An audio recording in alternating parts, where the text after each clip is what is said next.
Bonne année à tous, bonjour à tous. Bien, voilà, on a pas mal de choses à voir ensemble aujourd'hui. Je vais tout d'abord, dans ce fatras de mauvaises nouvelles, il n'y a pas que des mauvaises nouvelles, une nouvelle d'espoir plutôt que je voudrais vous donner. Donc c'est l'avenir politique dépend beaucoup, bien sûr, de la conversion de la Russie. La Russie qui se convertira par la consécration du pape et des évêques réunis de la Russie au cœur immaculé de Marie. Cette consécration n'a pas été faite. Bon, voilà.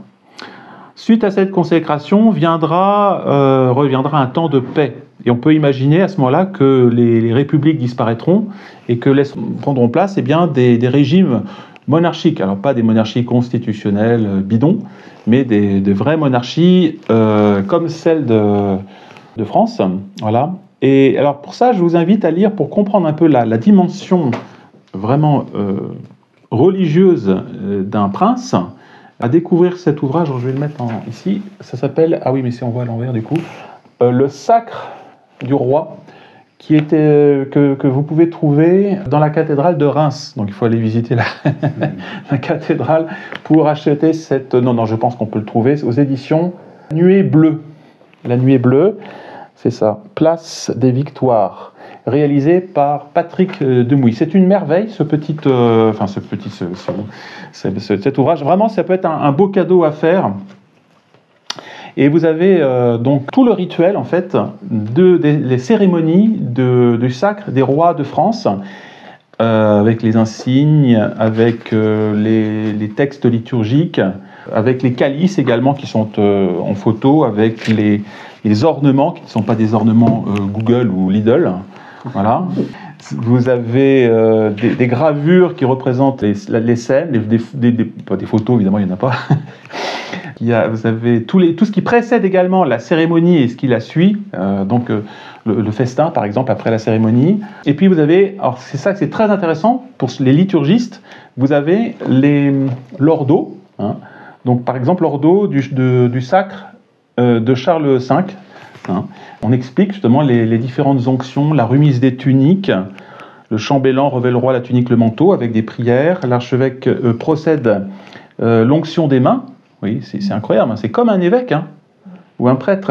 L'archevêque dit que ses mains soient ointes de l'huile sanctifiée dont furent oints les rois et les prophètes, et que, comme Samuel a fait roi David par l'onction, soit béni et constitué roi dans ce royaume que le Seigneur ton Dieu t'a donné à régir et à gouverner. Voilà, et vous avez des gravures qui illustrent ça. Il y a aussi la bénédiction, bien sûr, de l'anneau, du sceptre pour gouverner, et la verge, hein, pour punir, reçoit la verge de vertu et de l'équité, par laquelle tu saches encourager les bons et terrifier les mauvais. Ah bah dis donc. Oui, ça c'est. Montrer la route aux égarés, tendre la main aux dévoyés, rabaisser les orgueilleux et relever les humbles, afin que notre Seigneur Jésus-Christ t'ouvre ta porte. Et puis la fameuse couronne, voilà.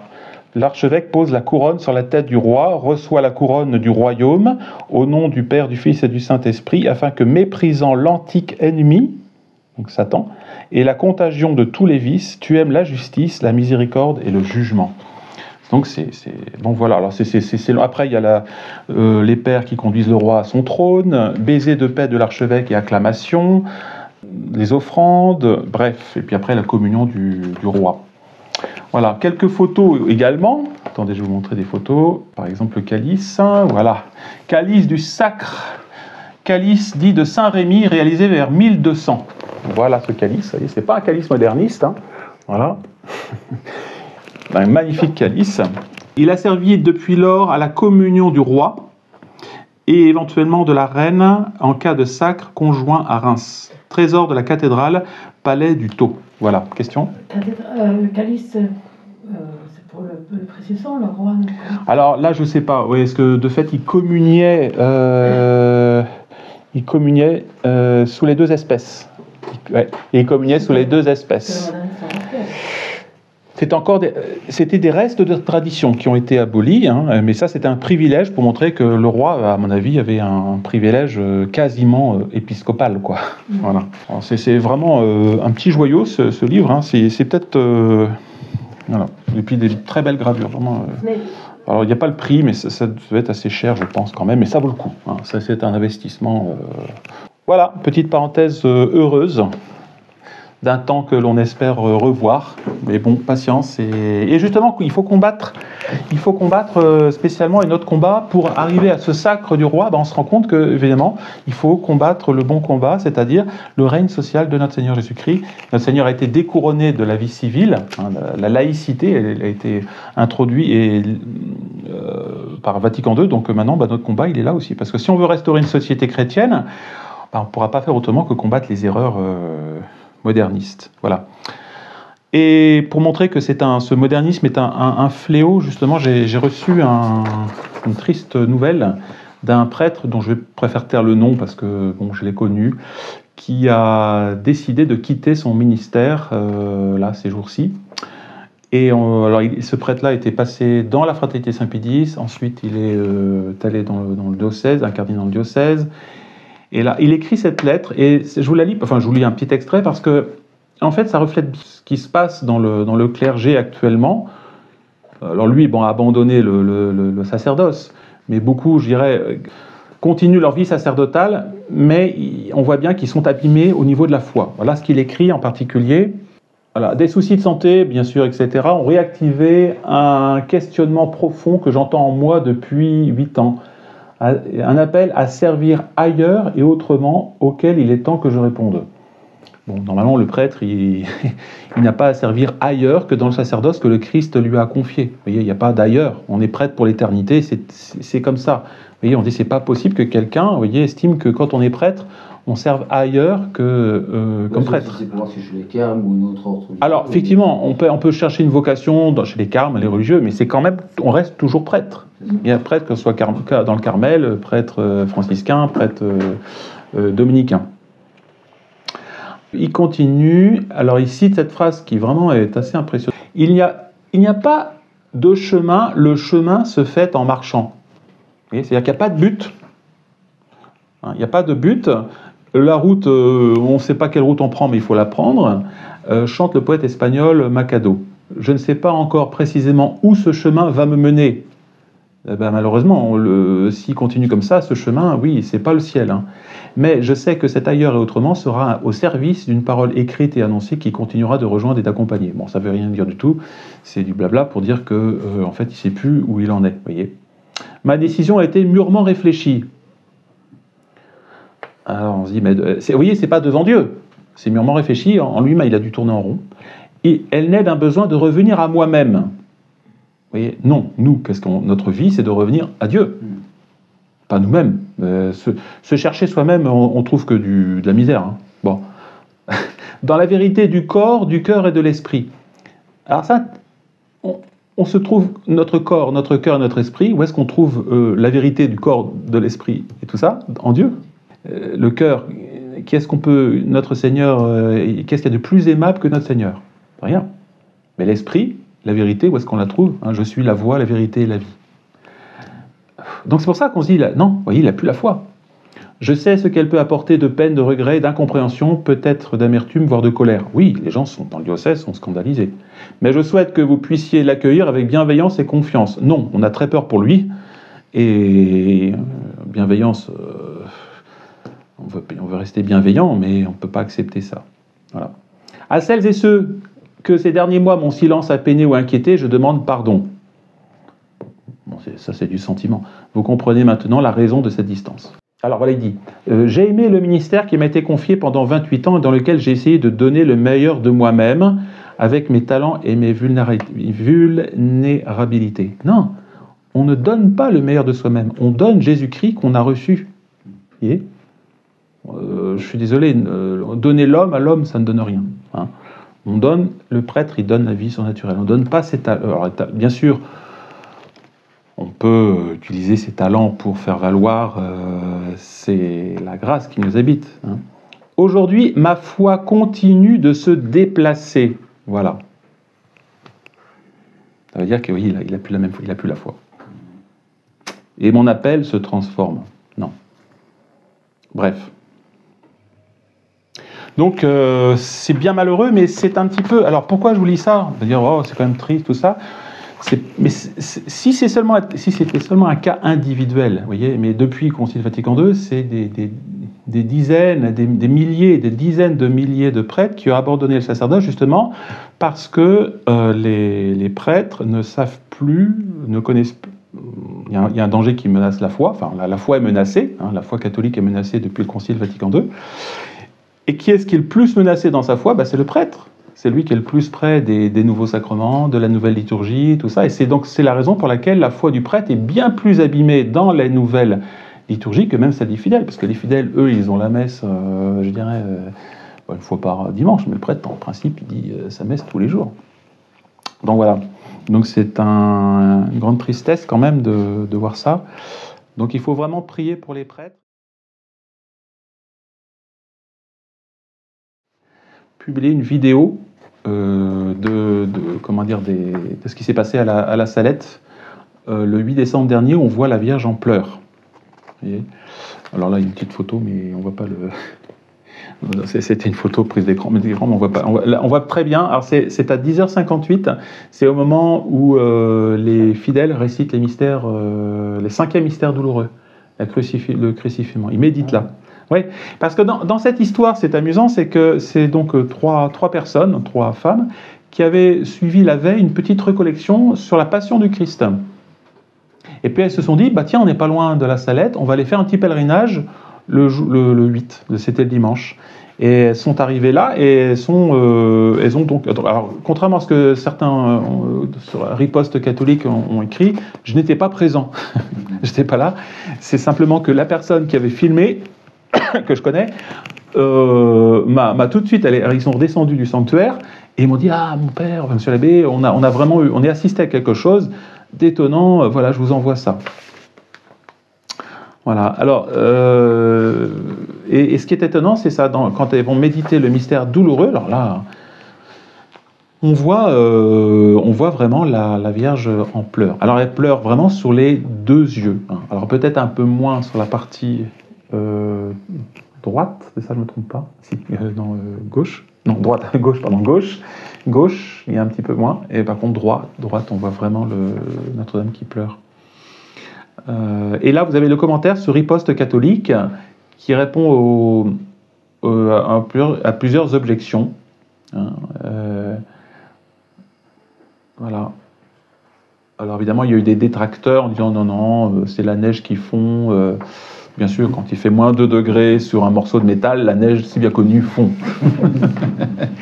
Une autre objection que j'ai trouvée assez drôle, c'est un Italien elle était assez comique, je lui ai répondu de façon un peu comique aussi, que non, l'horloge, et c'est vrai, on voit à un moment la caméra se déplace et on voit l'horloge du sanctuaire. Et elle n'indique pas du tout le 10h58, elle indique, je sais pas, 1h, l'après-midi. On peut se dire, effectivement, oui, il y a eu un trucage, c'est pas la bonne heure, tout ça, sauf que l'horloge en question ne marche pas. À vérifier, mais elle marche pas. Alors, comment on peut confirmer ça? Avec l'emplacement du soleil. Alors, non pas qu'on voit le soleil, mais on voit une espèce de halo à un moment un peu légèrement lumineux quand la caméra se déplace et on voit l'emplacement du soleil. Donc, c'est très facile de déterminer l'heure du phénomène en question.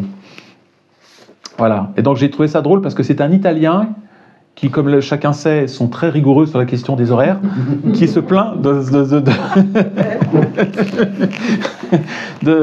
l'heure de l'apparition. Il y en a, c'est pas mal. Voilà. Je m'attendais à ce que ce soit plutôt un Suisse, un horloger suisse qui me réponde, écoutez, monsieur, mon père, quand même, là vous exagérez, l'heure n'est pas bonne. Voilà. Alors là, il y a un monsieur qui est dans Riposte catholique, qui s'appelle Bernard Matoya. Oui. Riposte catholique ou Riposte laïque? Ah non, c'est Riposte laïque, c'est pas Riposte catholique. Mon ami que je connais bien de Riposte catholique ne m'en a même pas fait autant de publicité. Il n'y a que Riposte laïque qui pourtant n'est pas Riposte laïque. Bon, mais ils ont laissé ce monsieur qui a suscité beaucoup, très objectif je trouve, qui explique les faits. Et il veut, après il fait une petite interprétation. Alors où est-ce que j'ai mis son interprétation? Voilà. fête donc bien sûr le jour de l'Immaculée Conception. C'est pas la première fois que la Vierge cherche à nous alerter, à la Salette en 1846, à Fatima en 1917 ou encore à Kita en 1973. Son message est clair, revenir à Dieu, prier, se convertir. À travers ses apparitions multiples, elle n'a cessé de nous alerter des conséquences tragiques du péché et de l'oubli des valeurs spirituelles. Ses larmes résonnent comme un écho puissant des prophéties qu'elle a confiées à Fatima, un avertissement urgent face à un monde en perdition. Alors, commentaire. Seuls les francs-maçons se réjouissent de ce monde en perdition. Ils recherchent le chaos pour instaurer la dictature à travers leur ordre mondial messianique.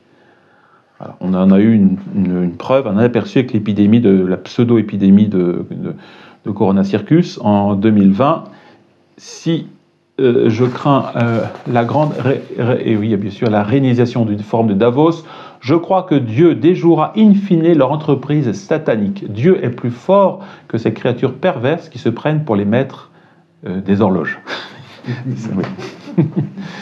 Et oui. Et je pense que c'est un message d'espérance. Vous voyez, Notre-Dame, ça veut dire que Notre-Dame est toujours veille sur nous. Si elle pleure sur nous, hein, une mère qui ne pleure pas, qui s'en fiche, bah, faites n'importe quoi, je m'en fiche. Non, c'est-à-dire qu'elle pleure, c'est-à-dire qu'elle s'inquiète, elle se soucie. Donc, voilà. Et ça s'est passé, alors, l'interprétation, au moment où il y a eu cette messe carnavalesque à Notre-Dame de Paris, les clercs ont porté les chasubles multicolores qui bafouent le violet, la couleur du temps de l'Avent, voilà, et préparatoire à la grande fête liturgique de la naissance du Christ. Outre cette mascarade, le son des orgues a sonné terriblement faux, c'était atroce, c'était cacophonique. Toute l'assemblée était mal à l'aise, cela irritait Donald Trump qui a observé Macron pour connaître sa réaction.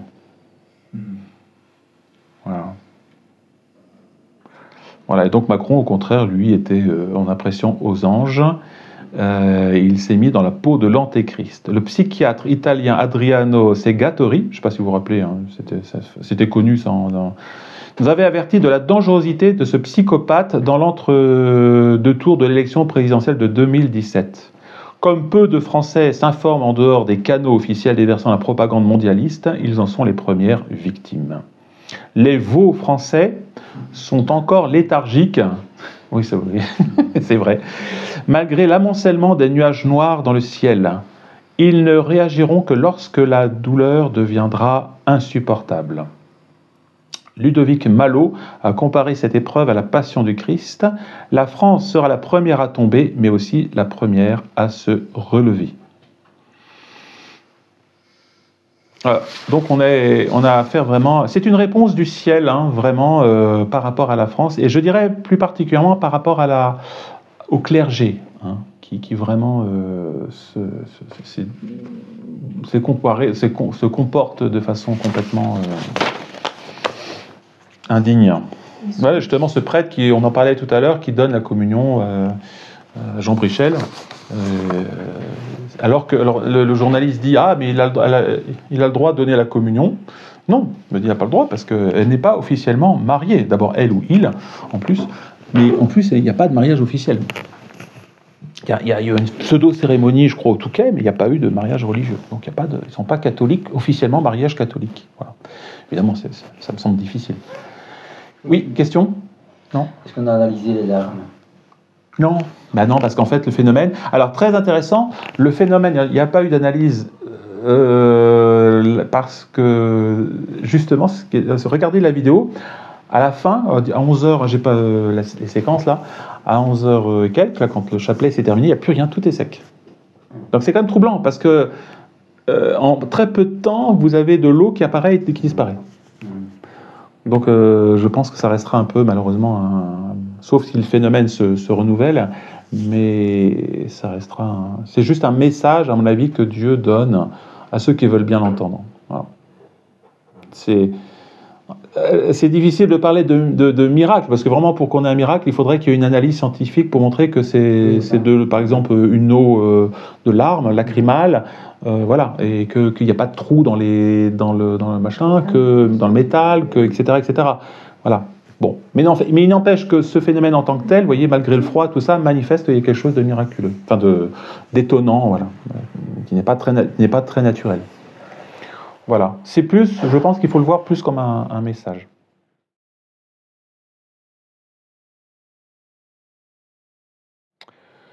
Voilà. Alors, justement, la réaction un peu primo-primi face à cela, ça serait de dire tout ce clergé c'est des pourris, il n'y a plus rien, le Rome est complètement infesté par l'antéchrist, donc les prêtres ne sont plus des prêtres, le pape n'est plus des papes, etc. C'est un petit peu, malheureusement, la tendance sédévacantiste. Et pour ça, je vous invite à lire le dernier commentaire Eleison de Monseigneur Williamson. Non, c'est pas le dernier, c'est l'avant-dernier. Ça s'appelle Contre les sédévacantismes. Voilà. Donc lisez-le bien. En complément de ça, je vais ensuite vous parler d'un autre bouquin qui est sorti. Alors, j'ai pas le livre avec moi, mais j'ai toutes les copies du livre qui a été publié, qui s'appelle Le siège de Pierre est-il vacant? Le sédévacantisme et ses variantes, une tentation sous apparence de bien. Voilà. Le danger d'un côté, évidemment, c'est de vouloir rester dans le circuit officiel, on en parlait tout à l'heure, de se mettre sous l'autorité de gens qui sont corrompus. Mais l'autre tentation, si on veut, c'est de dire, enfin, il n'y a plus rien, il n'y a plus d'église, il ne reste plus rien, il n'y a plus que, voilà, il n'y a plus de hiérarchie, il n'y a plus rien du tout. Alors, Monseigneur Williamson reprend le commentaire de Monseigneur Schneider, et qui explique un petit peu En fait, il y a eu une controverse après la démission du pape Benoît XVI, en 2013, pardon, pour savoir si cette démission était valide ou non. Voilà. Alors, beaucoup disent c'est certain, on est obligé de... Voilà, vu ce qu'on voit et tout ça. Alors, c'est un peu réducteur, parce que déjà, avant de... le problème des papes se posait avant Benoît XVI. Même déjà, Paul VI, Jean-Paul II, se pose la question de savoir si ces papes sont papes. Bon. Mais là, ça a été un peu plus fort parce que justement, il y a eu cette élection qui s'est faite et que François a manifesté, Benoît XVI est resté en blanc. Voilà. Donc ça a semé un peu le trouble et les gens se disent, finalement, voilà, est-ce que sa démission était vraiment valide? Si elle était valide, alors l'élection ultérieure du pape n'était pas invalidée par le fait que Benoît XVI était toujours pape valide. Mais si la démission de Benoît XVI était douteuse, alors un doute plane sur tout le pontificat ultérieur de François, car Benoît XVI n'est décédé qu'en 2022, après que François eut exercé la fonction du pape pendant près de 10 ans. Donc entre la démission et la mort de Benoît XVI, il y a eu 9 ans. À l'automne de l'année dernière, Monseigneur Athanasius Schneider a écrit un article très intéressant donnant de précieux principes sur la dispute autour de la vacance ou non du siège apostolique. Alors, il dit, est-ce que ça vaut la peine de se poser les questions? Oui, cela peut sembler une dispute oiseuse, mais ce n'est pas le cas. L'Église catholique est une organisation mondiale, strictement hiérarchique, dans laquelle tous les curés dépendent d'évêques diocésains, valides pour leur nomination, valides à la tête des paroisses, et ces évêques dépendent à leur tour d'un pape valide pour leur nomination, valide à la tête de leur diocèse. Vous voyez? Donc c'est quand même important. Cette structure hiérarchique, elle est divine. C'est pas qu'une des choses humaines, vous voyez? Il faut faire très très attention. Notre Seigneur a institué une église hiérarchique. Ça, je pense qu'il faut vraiment... pour appartenir à l'église, je vous ai dit ce matin, il y a l'adhésion, avoir la foi, l'adhésion au sacrement et au pasteur légitime. Il y a quand même 3 conditions. Si vous dites non, moi j'ai juste la foi et les sacrements et le reste, je m'en fiche, non. Oui. Ça va pas. Vous n'êtes pas membre de l'Église. Donc la question du sévacantisme n'est quand même pas une question... on sera jugé sur notre appartenance à l'Église. Il n'y a pas que la foi. Alors je continue. Monseigneur continue. Pour que l'Église puisse fonctionner, son chef doit exister réellement, être clairement identifié et universellement accepté. Bien sûr, à plusieurs reprises dans l'histoire de l'Église, l'identité du pape a été contestée, notamment pendant le grand schisme d'Occident, donc de 1378 à 1417, donc ça a quand même été long. Hein. C'est marrant, ça fait un peu penser au concile, ouais, 60, ouais, bon. Peut-être pas autant, mais bon, c'était moins grave. Qui a vu à sa fin non pas 2, mais 3 candidats se proclamer pape. Cependant, tous les catholiques savaient que plus d'un pape était très nuisible à l'Église, de sorte que le schisme n'a duré que 39 ans, quand même. Les longs 39 ans. Maintenant, le problème, nous, c'est de savoir si depuis 60 ans, il y a un pape ou pas. Vous voyez ? Oui, parce que là, c'est plus la question de 3 papes. Là, c'est la question de savoir s'il y a un pape tout court. Oui. Mais ceux qui prétendent que François ne pouvait pas être pape parce que c'était douteux, c'est exactement la période de 3 papes. Oui. On ne savait pas lequel était pape. Oui, c'est un peu pareil. Oui, ça revient au même. Voilà. Alors, c'est vrai que la question, c'est, on va dire, mais du coup, si, par exemple, l'élection était douteuse, est-ce qu'il est maintenant pape ? Bon, alors il répond à la question. Monseigneur Schneider répond à la question. Dans ce débat, il est intéressant d'observer comment l'Église a jugé la validité des papes en question. D'un côté, donc au moment du schisme d'Occident, Urbain VII a été élu à Rome au conclave en 1378, voilà, au milieu des pressions et des menaces énormes, et il a été accepté et reconnu comme pape par tous les cardinaux qu'il avait élus. Bon, d'un côté, vous avez ça.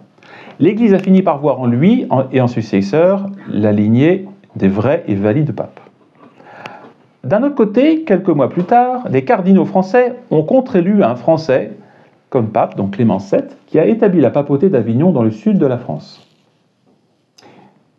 À un moment, d'ailleurs, Saint-Vincent, Ferrier a quand même été côté de Clément VII. Après, non. Hein. L'Église a fini par condamner cette lignée de papes comme antipape. Ce qui ressort de cet exemple et de plusieurs autres, surtout au Moyen-Âge, c'est que pour qu'un pape soit valide, la lettre de la loi importe moins que la nécessité absolue de l'Église d'avoir un chef unique, visible et reconnu, et certain. C'est ce qui vous a dit à Monseigneur Lefebvre souvent, que dit oui, d'accord, on a affaire des mauvais papes, hein, mais le problème c'est qu'ils sont reconnus par tous. Et d'ailleurs, même les sédévacantistes, ils vous parlent de François. Le pape François. Ah bah, vous dites qu'il n'est pas pape. Non, mais en fait, il n'est pas pape. Oui, mais pourquoi vous dites qu'il est... Vous le nommez par son nom de pape. Et c'est une forme de reconnaissance. Voilà. Alors, c'est malheureux, bien sûr, on aimerait avoir un saint pape. Mais... Alors. Ainsi, Grégoire VI, là c'est plus en avant, c'est une autre histoire, a acheté son pontificat en 1045 pour une grosse somme d'argent, de sorte que son élection était strictement invalide. C'est vrai, parce que normalement, c'est de la simonie. On n'a pas le droit d'acheter une charge... là, c'est la charge épiscopale. Puis c'est pas n'importe laquelle, c'est le siège de Pierre. Mais l'Église l'a toujours reconnu comme un pape valide. Ah, j'imagine la tête des sévacantistes, là, ils doivent se gratter la tête là, pour trouver une... C'est comme pour le pape Libère. Quand on dit, oui, le pape Libère a condamné saint Athanase, il a excommunié. Alors, du coup, les sévacantistes, qu'est-ce qu'ils font ? Ils disent, ah ben non, mais en fait, non, il n'a pas excommunié. C'est une erreur, c'est les historiens qui sont trompés, on a mal lu les... Mais c'est comme ça, qui remettent en cause l'excommunication, alors qu'elle est réelle. Alors, il a été faible, il est un peu... Il a bon... Voilà. Alors après... Le pape Libère s'est reconverti avant de mourir. En plus, voilà, c'est ça. Ça n'a pas duré longtemps. Voilà, mais quand même, il a fait une erreur. Bon, Oui. voilà. Mais eux, ils sont en train de dire, non, c'est pas possible. Il n'a pas... Non, il n'a pas condamné. Bah, si, hélas, si. En 1294, le pape Célestin V a démissionné de manière douteuse. Il est devenu saint, Pierre Célestin d'ailleurs. Pour lui, c'était trop lourd. La charge, il disait, je me damne. Hein. Là, c'est très différent aussi, parce qu'il n'a pas resté en blanc de son côté. Non, là, c'était moins ambigu. Et Boniface VIII lui a succédé de manière controversée quand même. Il y a eu un petit peu, voilà. Mais les deux événements ont été guéris à la racine, ce qu'on appelle une sanatio in radice. C'est ce qu'on fait d'ailleurs pour les mariages. Quand il y a un doute pour le mariage, vous voyez, on peut convalider le mariage à la racine, à l'origine. Du style, par exemple, des gens qui se marient, le mari, en fait, simule un consentement, et puis voilà, il va se confesser. Il dit, qu'est-ce que... donc là, du coup, il n'y a pas eu sacrement. Ah ben non. Alors, et là, du coup, là, ici, il se confesse, et puis il peut y avoir une guérison à la racine. Les enfants, par exemple, mettons qu'ils ont eu des enfants, tout va être légitimé par la confession, le regret de l'homme, qui n'a pas mis le consentement à l'origine. Et du coup, le prêtre étant lié par le secret de la confession, de toute façon... Alors là, je pense que dans ces cas-là, je ne sais plus trop, alors en l'occurrence, qu'est-ce qu'il doit faire? Est-ce qu'il ne faut pas qu'il y ait... Oui, je pense qu'il y a... je ne sais plus. Là, j'ai peur de vous dire, je pense qu'il y a une action canonique. Je me demande s'il n'y a pas une peine canonique quand même. Hein. Je ne sais plus. Tout en étant, voilà, ou rendu valide par la suite, en étant universellement accepté par les catholiques, le clergé et les laïcs. Cette doctrine d'un événement illégal à l'époque, mais rendu légal par la suite, l'Église l'applique au mariage et aux élections papales sous certaines conditions. Pour les élections papales, ces conditions sont que le nouveau pape soit immédiatement accepté comme pape par l'Église universelle. Alors, François a-t-il été accepté ou non par l'Église universelle? Je suis désolé, oui. C'est énervant. Oui. Ouais, ça dépend, parce qu'effectivement, on fait une distinction Église conciliaire et Église traditionnelle de toujours. Oui. Bon, l'Église traditionnelle de toujours, on ne l'a pas vraiment reconnue, vraiment. Non, on le reconnaît comme on le reconnaît. Mais par contre, ce qu'on ne reconnaît pas, c'est le mal qu'il fait, qu'on ne veut pas admettre, c'est le mal qu'il va faire, qu'il va utiliser sa charge, vous voyez, pour promouvoir. C'est tout le problème de cette Église conciliaire, vous voyez, qui se calque, qui se colle avec l'autorité. Vous voyez, nous on parle d'une Église conciliaire. Les sévacantistes, eux, vont dire qu'il n'y a pas d'Église. Oui. Ah oui, il reste quelque chose d'ecclésial. C'est pour ça que l'expression Église conciliaire me paraît très bonne. Elle permet de comprendre d'un côté qu'il y a un conciliarisme, qu'il y a une idéologie ambiante, mais en même temps que ça reste l'Église, et qu'il reste quelque chose de l'Église. Que les prêtres, que les évêques, que toutes ces choses-là ne sont pas rien. Que quand M. Abauzit, qui va sûrement m'écouter et me torpiller, après, dit M. Vigano, M. chose, non. Quand on parle d'un évêque, il est évêque, il a le titre, il a le droit au titre. Vous voyez ? Même si effectivement, après on peut se poser la question, le sacre est-il valide, les prêtres sont-ils vraiment prêtres, peu importe, mais qu'il y a eu une cérémonie pontificale, et elle a été... Voilà, il y a un titre. Il y a un titre juridique auquel ils ont droit. Vous voyez, sinon c'est facile, du jour au lendemain, moi je ne suis pas d'accord avec votre élection, je vous appelle, le fait que vous soyez ordonné, je vous appelle monsieur. Non, il faut qu'après il y ait un jugement de l'Église pour dire, oui, effectivement, il n'a jamais été ordonné prêtre ou évêque et tout ça, mais c'est un jugement, vous voyez. Alors, je continue sur ce que dit Monseigneur Lunson. Ce fut certainement le cas du pape François, voilà, lorsqu'il salua la foule depuis le balcon du Vatican surplombant la place Saint-Pierre juste après son élection papale avec toutes les fautes canoniques possibles de l'élection. Voilà. Il va saluer, effectivement, il va être reconnu, pas contesté par l'ensemble des évêques, même si effectivement on peut penser qu'il y a eu la mafia de Saint-Gall, qu'il y a eu des pressions, qu'il y a eu tout ça, qu'il y a eu un lobby possible. Hein. Mais voilà, globalement, ça a été un consentement. Je dis pas, c'est triste. Alors après, comment le bon Dieu va faire pour nettoyer le marécage? Comment on fait? Parce que là, il a nommé 90 cardinaux, 89 cardinaux, qui sont tous de sa tendance. Donc on risque après d'avoir un pape encore dans cette même lignée. Je pense que c'est le bon Dieu qui se chargera de faire le nettoyage. Je sais pas comment, par les Russes, par exemple. C'est vrai, non, c'est dans les prophéties. Hein. C'est les prophéties. On peut imaginer une persécution... quelque chose de sanglant, une guerre civile où voilà, tout le collège des cardinaux disparaît, lessivé, et voilà, d'une façon violente. Et puis après, alors je sais pas, admettons les Russes disent nous il nous faut un pape, on veut un pape, admettons, il faut un homme. Ils prennent un évêque ou un prêtre et ils disent toi tu seras l'évêque de Rome et puis voilà. Pourquoi pas? Oui. Pourquoi pas? Ils font venir un... Et puis voilà, les choses renaissent. Hein. Vous voyez, dans l'histoire de l'Église, on a vu comme ça des papes qui sont issus de façon assez, de façon un peu mouvementée, un peu violente. Voilà. Célestin, justement. Ouais. C'était après une vacance de plus de 3 ans. Oui, c'est ça. Et donc les cardinaux recherchaient absolument quelqu'un qui soit saint, qui soit exemplaire. Et ils ont trouvé Pierre Célestin, mais lui, il était dans son ermitage. Il a dit non, mais si, tu seras pape. Oui, et donc pourquoi pas. Mais après, ce qui est important, c'est qu'il y ait une reconnaissance universelle, voilà, qu'on le reconnaisse comme l'évêque de Rome. Donc, il faut qu'ensuite il soit sacré évêque de Rome. Et après le sacre, dans la basilique du Latran, qui est la basilique du de l'évêque de Rome, eh bien, il doit être acclamé. Alors c'est pour ça que certains conclavistes sédévacantistes ont élu un pseudo-pape dans la basilique. Enfin, ils ont essayé de faire une cérémonie, je crois, au Latran, sauf que les carabinieri, oui, il y a quelques années de ça, sauf que les carabinieri sont arrivés, donc il y a une course-poursuite après dans les métros véridique avec le pape. Le pape, le nouveau. Voilà, c'était voilà, pour montrer que le bon Dieu n'approuvait pas ce genre de choses et que, alors, je sais pas si c'était du temps de Jean-Paul II, je sais plus trop, faudrait que je retrouve le. Voilà.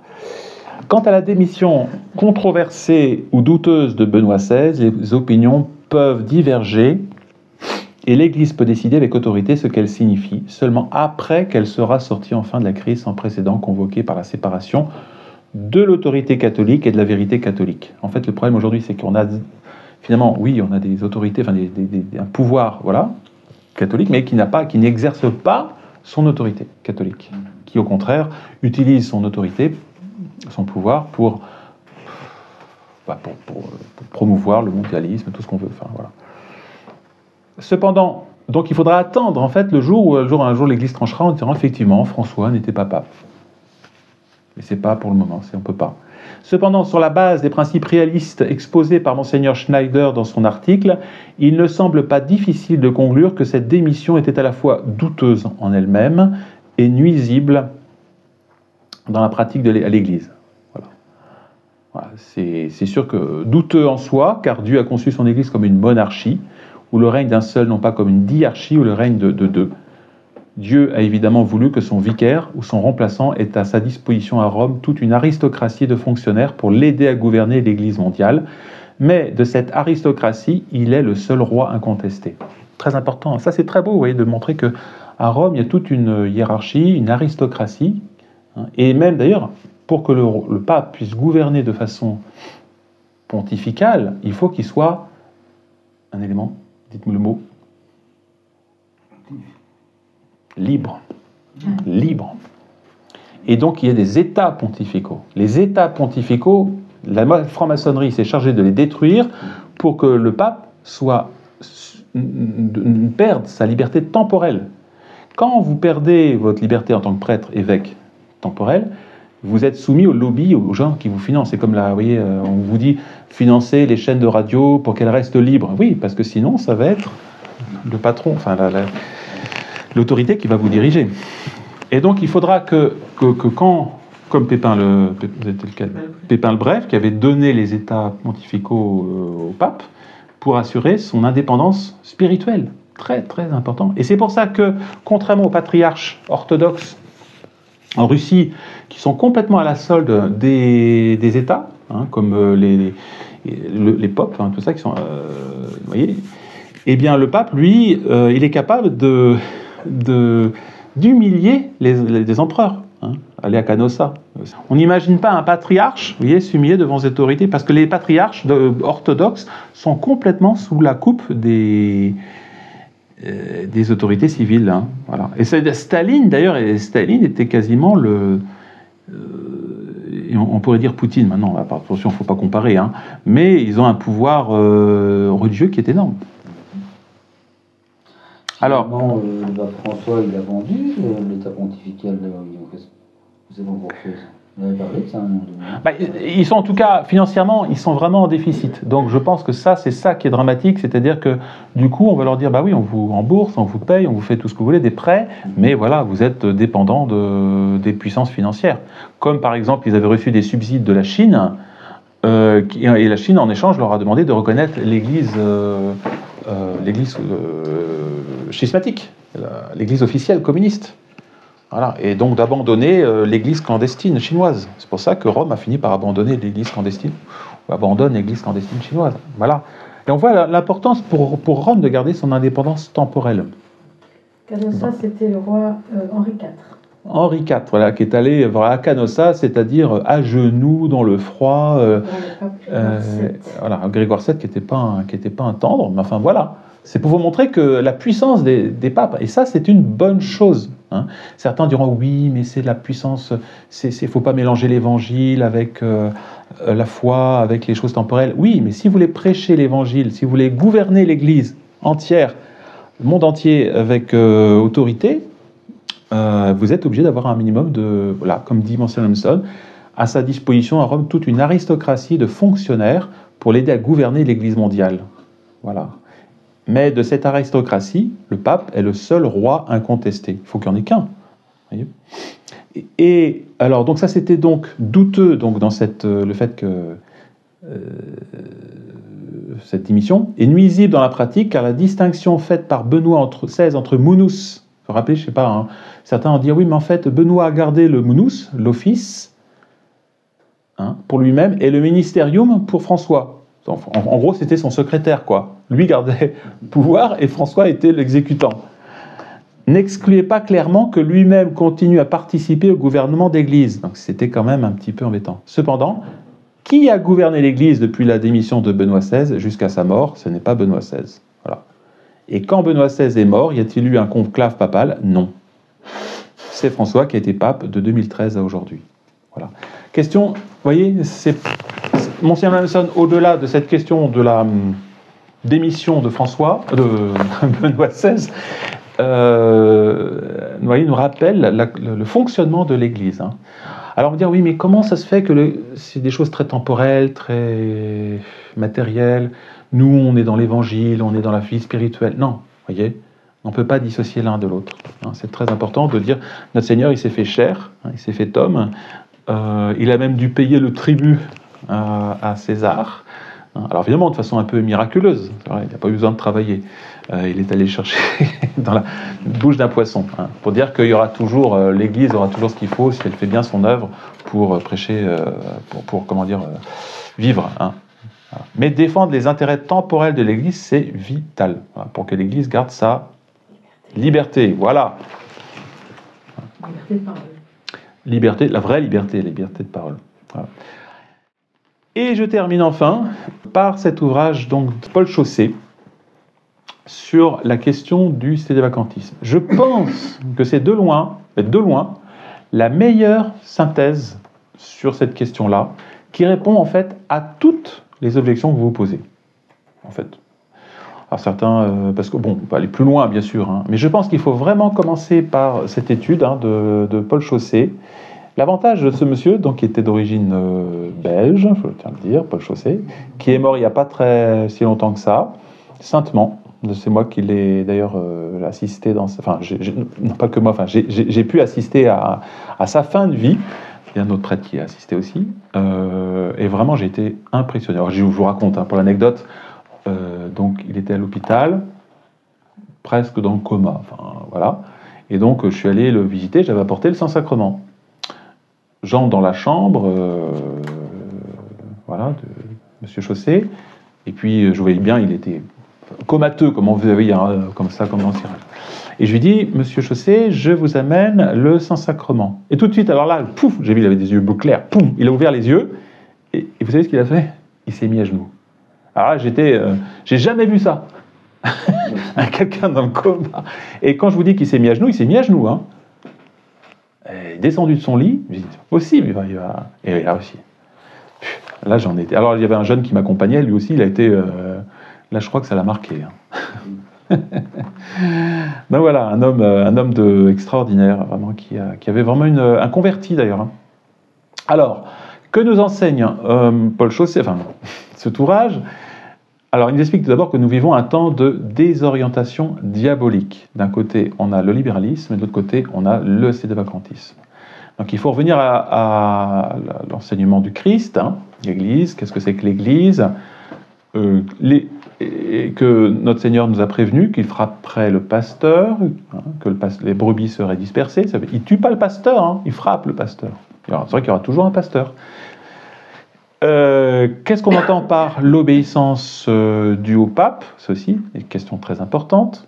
Et comment, justement, par cette obéissance, obéissance mal comprise, Satan va pousser les gens à l'apostasie. Qu'est-ce qu'on entend également par l'infaillibilité pontificale? Très intéressant. Et de voir que on a exagéré, souvent les sévacantistes, quand ils vous parlent de l'infaillibilité, ils exagèrent tout. Hein. Ils exagèrent cette infaillibilité qu'ils étendent à quasiment tout, hein, au magistère ordinaire universel, chose que l'Église n'a pas faite. Voilà. Et aussi l'infaillibilité et sa faillibilité, que le pape est faillible. Voilà. Et je pense que c'est important de se rappeler, et justement l'exemple de la chute de Saint-Pierre est là pour nous rappeler que... oui. Alors ils vont dire, alors les sévacantistes ont l'art de dire, oui, mais quand Saint-Pierre a trahi le Christ, il n'était pas encore confirmé dans sa charge, blablabla. Bla, bla, bla. Ouais, sauf qu'il a quand même fait encore après une boulette, Saint-Pierre, il a quand même été repris publiquement par Saint Paul, hein, à cause de la circoncision, parce qu'il obligeait les chrétiens, les judaïsants voulaient obliger les chrétiens à être circoncis, les nouveaux païens convertis à se circoncire. Hein. Et Saint-Pierre était là, qu'est-ce que je fais? Il hésitait, vous voyez, il ne savait pas trop, et donc voilà. Et Saint Paul va le reprendre en public, en face, et je lui résistais en face. Donc, alors on dit, voilà, qu'on m'explique. Ensuite, sur la question de la faillibilité du magistère, très important. Après, la question de savoir, bien sûr, on arrive sur le siège de Pierre, est-il vacant? Parce que c'est quand même la théorie qu'on cherche à comprendre. Ils disent que le siège est vacant. Hein. Alors, il y a plusieurs théories. Savoir Paul VI qui serait encore en vie. Bon, ça, c'est la théorie de la survivance de Paul VI. Alors ça vient des exorcismes qui auraient été faits en Suisse dans les années 70, où le démon aurait révélé des choses. Le refus aussi de la réalité scandaleuse, voilà. Ensuite, la question de la formalité du pape, parce que, alors il parle de Jean-Paul II, mais on peut parler de François, hein, parce que ça a été écrit déjà sous Jean-Paul II. Voilà. Alors certains disent que c'est le côté matériel, et pas vraiment. D'autres disent qu'il n'est pas pape, mais il occupe le siège. Voilà. C'est pour ça qu'ils vous disent non, on n'est pas cédé vacantiste, mais il est sur le siège. Ah oui, mais c'est quoi? Qu'est-ce que ça veut dire? Il est sur le siège, il n'est pas sur le siège. Voilà. Alors après, il y a la question des messes non unacum. Alors je sais pas, dernièrement, il y a une petite vidéo qui est sortie de l'abbé, comment il s'appelle, de la Chanonie, en disant non, surtout, il faut surtout pas assister aux messes unacum, hein, parce que vous êtes en communion avec un hérétique, et donc vous n'avez même pas le droit d'assister à la messe. Ouais, sauf que le problème, c'est qu'il faut d'abord s'entendre sur l'essence du mot unacum papa nostro Francisco. Qu'est-ce qu'on entend par unacum, hein? Donc la question n'est pas simple, là, il répond à ça. Hein, est-ce qu'en union formelle avec l'hérésie de François, ou est-ce qu'on prie pour le pape François? Et c'est pas pareil. Hein. Est-ce que dans la messe, on peut nommer un hérétique? Importance, vous voyez. Sur le sens du mot unacum, hein, je reviens là-dessus parce que, pareil, nous disons que nous prions pour le pape. Et on interprète le unacum comme ça. Hein. Les sévacantistes disent non, c'est en union avec. Bon. Alors le père Lebrun, qui est un grand liturgiste, disait « Saint Paul nous recommande de prier pour nos pasteurs. Il est bien juste qu'en priant, donc quand il commente le passage du unacum, hein, donc père Lebrun, c'est un commentateur du canon de la messe, 18e. Donc il n'était pas à l'époque. Oui. Pourquoi est-ce que les sévacantistes rejettent justement ce père Lebrun? Je pense que ça doit être ça. Parce que j'avais avancé cet argument-là, ouais. Et ils m'ont dit je vous déconseille de lire ce livre. Ah oui, évidemment, parce qu'imaginez... Tout le reste c'est toute leur thèse qui s'effondre. Alors, en union avec... pardon, excusez-moi, non, je me trompe de ligne. Il est bien juste qu'en priant pour l'unité de l'Église, on prie pour celui qui est le centre de la communion, qui préside l'Église. Voilà, c'est normal, ça. Le père de Cochem, un magnifique ouvrage sur la messe que je vous invite à lire, 1700. Avec la prière générale vient la demande particulière de vouloir bien appliquer les fruits du Saint-Sacrifice à l'Église, au pape et à l'évêque. Et on prie pour que la messe soit bénéfique à ces gens-là. Vous voyez ? Le père Chénion, jésuite, le prêtre à l'autel. Nous ne pouvons avoir à cœur la tranquillité, le bon gouvernement de l'Église sans solliciter vivement pour son chef visible une abondante effusion de dons célestes. C'est évident. Nous prions donc nommément pour le souverain pontife. Saint Thomas, traitant de l'Eucharistie, dit dans l'oraison Te Igitur, voilà, c'est cette prière-là, le prêtre prie pour l'Église et pour ceux qui sont constitués en dignité, c'est-à-dire le pape et l'évêque. Somme théologique, Tertia Pars, question 83. Mais je pense qu'ils sont meilleurs que saint Thomas. C'est terrible. Dans son missel, l'abbé Bourseau, donc vespéral, voilà. Il y a le prêtre qui donc commente, hein, de Tigitur, bénissez tous les membres qui la composent, l'Église catholique, inspirez et dirigez vous-même notre Père, le Saint-Père le Pape. Voilà. Et ce que disait Don Guillou, Don Guillou qui était un liturgiste aussi, qui était bénédictin, proche de Monseigneur, qui a écrit un très bel ouvrage que vous voyez, je sais pas, un peu comme celui-là, sur la Sainte Messe, vraiment magnifique, où il explique, il fait un commentaire. Il dit ceci: l'unacum ne diffère pas ou guère d'un simple cum avec, qu'il faut joindre non pas à oferimus, c'est ça le problème, c'est qu'il y a un problème chez eux d'analyse grammaticale. Il faut qu'ils reviennent vous faire des cours avec vous, mademoiselle, des petites analyses grammaticales, non pas à oferimus, mais à ecclesia toi. Parce que là, évidemment, nous vous les offrons en union avec, oferimus, unacum. Mais non, mais c'est pas ça. Una est un mot féminin. Ouais. Et là, ecclesia, et c'est ecclesia. Mais à ecclesia, nous vous les offrons pour, voilà, votre Église et avec elle. Donc pour votre Église et avec elle, bien sûr, le pape. C'est-à-dire qu'on reconnaît à l'Église, et vous voyez, on reconnaît en même temps, c'est une façon de reconnaître la structure ecclésiale, qu'elle est constituée d'un pape. Sinon, on devient orthodoxe, schismatique orthodoxe. C'est embêtant. Vous voyez ? Et là, justement, la phrase « Quam terrarum, daignez la pacifier et la gouverner avec toute la terre » est une incise. Retenons donc que « unacum papa nostro » ne signifie pas « uni avec », ni « un avec », ni « en communion avec », ni « en communion avec », mais tout simplement « avec ». Voilà. Dès lors, le prêtre qui célèbre la messe l'offre pour la Sainte Église catholique, que Dieu daigne lui donner la paix, la rassembler dans l'unité, la gouverner avec notre pape François. Voilà. Mais rien n'empêche de comprendre pour la Sainte Église et avec notre pape François. Mais alors, d'où viennent les quelques traductions en communion avec ? Eh bien, ce sont, dit Paul Chaussé, ce sont les gloses, explications, ou des paraphrases plus que des traductions. Ceci est confirmé par cette opinion, mesurée d'un père bénédictin. L'union de l'Église autour du Saint-Père est une belle chose. Il est naturel de vouloir exprimer au début de cette grande prière liturgique. Voilà pourquoi cette accommodation fut choisie par des auteurs estimables qui ne songeaient pas à œuvrer pour des siècles. Voilà. Mais face à ces considérations, il faut songer que l'auteur inconnu du canon de la messe n'était pas un prévoyant, quand même. Il ne faut pas s'étonner s'il a évité d'y insérer une formule qui recèlerait aujourd'hui un redoutable danger. Que d'ailleurs, dans les siècles passés, il y eut des pas bien éloignés de la sainteté et de la foi d'un Saint Pie X. D'autres auteurs de missels des fidèles ont préféré s'attacher de façon plus littérale au sens du texte, et on lit dans celui de Don Lefebvre, et aussi pour votre serviteur, notre pape. Voilà. Voilà, donc je ne vais pas m'attarder trop parce que il faudrait que je lise tout ça. Donc le but, c'est simplement de vous donner l'appétit. Voilà. Et je finis juste la table des matières.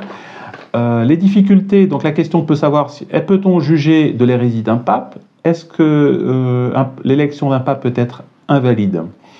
Voilà. Et puis il termine surtout par des conseils, vous voyez, de prudence, vertu de prudence.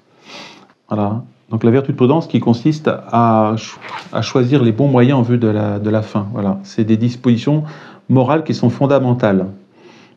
Voilà. La prudence consiste à déterminer la mesure dans laquelle il faut se tenir. Car si dans la vie surnaturelle doit régner la loi d'excès, on n'aime jamais assez Dieu, on ne croit jamais assez en lui, on n'espère jamais assez en Dieu, la vie pratique du christianisme consiste dans la mesure déterminée par la prudence, c'est-à-dire un juste milieu. Nous le savons par expérience, notre progression vers le but est sans cesse contrariée par des difficultés dues à notre faiblesse, de notre nature déchue. Donc il y a un excès, vous voyez. Je vous dis, d'un côté, c'est La vertu de prudence consiste à dire... là, on voit bien cet excès de dire il n'y a pas de pape. Vous voyez, le pape est mauvais, donc il n'y a pas de pape. Il n'est pas pape. Bon, je simplifie l'extrême. Hein. Et donc, c'est pour ça que le Monseigneur Lefebvre recommandait la prudence, voilà, soucieux de ne jamais devancer la providence. Oui, on va attendre, l'Église va un jour se prononcer sur cette question du pape. Et pour répondre à la question délicate sur ce qu'ils sont, ces papes depuis 1960, qui causent, c'est vrai, la destruction ou l'autodestruction d'Église, Monseigneur Lefebvre n'avait manifestement reçu aucune inspiration divine. Il n'a jamais tranché. Aussi, voyez, ne voyait-il derrière ces hypothèses trop simples que des dangers assez graves pour justifier sa réserve. Disparition de la tête visible de l'Église, esprit d'indépendance exacerbé, tendance schismatique, abus de liberté de jugement, zèle amer. Et toujours sous apparence de bien, parce que c'est vrai qu'on a affaire à des gens qui ont l'air de dire, encore des comptes, on peut citer le nom d'un hérétique à la messe, une action si sainte, alors oui, ils vont mettre un scrupule, vous dire, oh, c'est vrai, il a cité François qui est en train de faire le communisme, tous les autres papes, hein, il n'y a pas que François, hein, il y a Benoît XVI, et voilà. Mais est-ce que nous pouvons décréter qu'il est hérétique, ou qu'il dit des hérésies? Alors voilà, c'est ça, donc il y a la question de ça, déjà. Le choix d'une liturgie non unacum, alors ce qui est très problématique dans l'affaire, c'est que, je ne sais pas si vous avez remarqué justement ces divisions, unacum, non unacum, vous voyez ce prêtre qui dit surtout n'assistez jamais à des messes unacum, oui c'est ça unacum. Bon, c'est très dangereux, vous êtes en train de perdre la foi. Bon. Conduit à exclure les prêtres et les communautés traditionnalistes unacum. Donc il y a des gens qui ne viennent plus. Moi, le jour où les gens ont appris que je disais la messe unacum, il y a des gens qui ne sont plus à la messe. Et tous ceux que par facilité d'expression, nous appelons les conciliaires, ce qui fait beaucoup de monde. Vous voyez ? Cette exclusion est une forme de sectarisme, mais dont l'évidence nous échappe. Cela revient à créer, dans l'Église traditionnaliste, si on veut, et déjà c'est pas très bien, une division supplémentaire, avec pour autre résultat de rendre plus difficile la pratique religieuse. Voilà qui ressemble à l'émiettement du protestantisme à la naissance des sectes schismatiques. Ça, c'est très flagrant, vous voyez. Et on ne voit pas d'ailleurs comment ces gens-là, même si on a un bon pape, comment ils vont... parce qu'ils auront choisi eux-mêmes de déchoir le pape. S'il y a un bon pape qui apparaît, qu'est-ce qui va leur permettre de dire que ce pape est pape? Vous voyez? Quels critères? Ça va être leur jugement. Et donc on va retomber dans l'esprit... voilà. Cette forme de combat contre les erreurs de l'Église enseignante, qu'on va dire de conciliaire, engendre une focalisation obsessionnelle de notre esprit critique sur les erreurs d'autrui au détriment du combat spirituel, vous voyez, que nous devons mener pour notre propre sanctification. Bien sûr, il faut du discernement. C'est-à-dire, voilà, ce que fait François quand il dit pour pratiquer le jubilé, il faut faire son QR code. Bon, là, on dit non. Il n'y a pas besoin. Comme disait Monseigneur Lefebvre, il suffit de connaître un peu son catéchisme pour voir que les choses ne vont pas à Rome. Il suffit de réfléchir un peu pour les choses. Voilà. Mais après, on ne peut pas aller plus loin. Vous voyez, prendre des positions personnelles, mais pas ensuite trancher sur je suis certain, le pape n'est pas pape. Vous voyez. Et c'est ça qui est grave. Hein.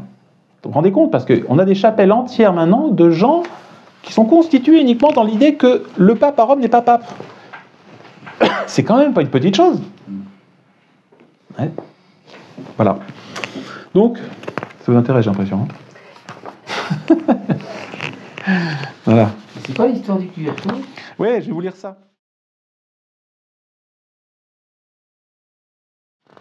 Alors, je termine par ça. Pour franchir la porte sainte, donc là, j'imagine que vous êtes partis, ça y est, pour la porte sainte.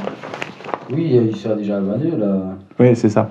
Les fidèles doivent s'identifier avec toutes leurs données personnelles et s'enregistrer pour obtenir un QR code. L'Église sans frontières du pape François, ce n'est pas pour 2025. Alors, bon, là, c'est un commentaire de l'auteur. Alors, les conditions. On a les conditions traditionnelles, c'est-à-dire 5 conditions qui sont correctes. Renoncement résolu au péché, très bien. Prière en union avec le Saint-Père, bon, on va dire si c'est en union avec ses bonnes intentions, d'accord. Réception du sacrement de pénitence dans la confession, très bien. Participation à la Sainte Messe avec réception de la Sainte Communion, parfait. Et puis là, ah non, c'est ça. Vous avez une 5e condition, c'est pas 6, excusez-moi, c'est le franchissement de la porte sainte. Ça a toujours été. Alors, pas toujours. Les 4 portes saintes du jubilé ordinaire de 2005 se trouvent dans les grandes 4 basiliques appelées basiliques patriarcales, Saint-Pierre, Latran, Sainte-Marie Majeure, Saint-Paul-Orlémur. Pour obtenir l'indulgence de l'année sainte, un pèlerinage à Rome est indispensable. Ce pèlerinage devait remplacer, à partir de l'an 1300, le pèlerinage en Terre Sainte. C'était trop difficile avec problème de déplacement, d'insécurité. Mais en 2025, le pape François a ajouté une nouvelle condition, une 6e. Donc c'était la porte sainte, donc les 5, pardon, 5, voilà. L'inscription en ligne. Si, mais oui. Vous riez, alors, ce n'est pas une blague. Celui qui veut franchir une porte sainte doit au préalable s'enregistrer en ligne sur un site internet du Vatican. Et cet enregistrement n'est pas une mince affaire. Il ne s'agit pas d'un geste consistant à délivrer aux pèlerins qu'ils souhaitent une attestation de visite de lieu saint, autrefois sous forme de badge, de fanion, plus tard de tampon. C'est vous passez, pouf, voilà, vous venez au Compostelle. Bon, voilà, très bien. Il s'agit d'une restriction d'accès. Cette fois-ci, c'est pas. Cette fois-ci, c'est. Voilà, qui est obligatoire. Il faut un passeport numérique du pèlerin pour pouvoir franchir la porte sainte. Alors après, pour demander le passeport, il faut s'enregistrer donc sur le site, fournir son adresse mail. Et ce n'est qu'ensuite qu'on procède à l'enregistrement proprement dit, afin de pouvoir réserver un créneau horaire, voilà, pour passer. Alors, qu'est-ce qu'il faut? Prénom et nom de famille, adresse électronique, un document officiel permettant d'établir l'identité, c'est-à-dire passeport, permis de carte d'identité. Numéro du document officiel, passeport, carte d'identité, adresse, domicile, résidence, état, date de naissance, numéro de téléphone. Toutes ces informations doivent être obligatoirement remplies, sinon l'enregistrement n'aura pas lieu. Les pèlerins doivent installer l'application sur leur téléphone portable et reçoivent un QR code. Ce QR code est le seul moyen pour eux d'accéder à la porte sainte. Ben oui, parce que vous arrivez avec votre téléphone, vous passez là, et puis le gars, il vous scanne le QR code. Oui, maintenant, pour être catholique, ils font un GSM. On aura à manger une fois dedans, quoi.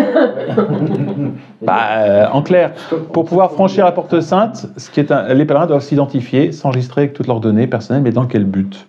Pourquoi le Vatican a-t-il besoin des noms des pèlerins? Qu'en est-il des pèlerins qui n'ont pas d'adresse mail et qui n'ont pas de téléphone portable?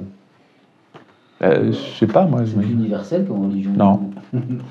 Faudra-t-il demain un QR code pour pouvoir entrer dans une église? Bah oui, je vous ai dit, en Irlande, vous voyez, le prêtre doit avoir son...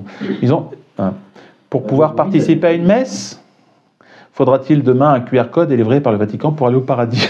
Bon.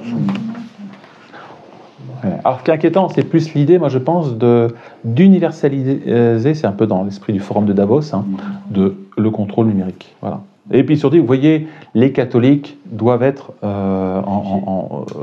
fichés et puis surtout un peu en avance avec leur montrer aux autres. Vous voyez, ils sont le ferment de ce monde. Vous voyez, donc c'est eux qui doivent montrer l'exemple de l'avenir radieux que nous propose le passeport du monde numérique.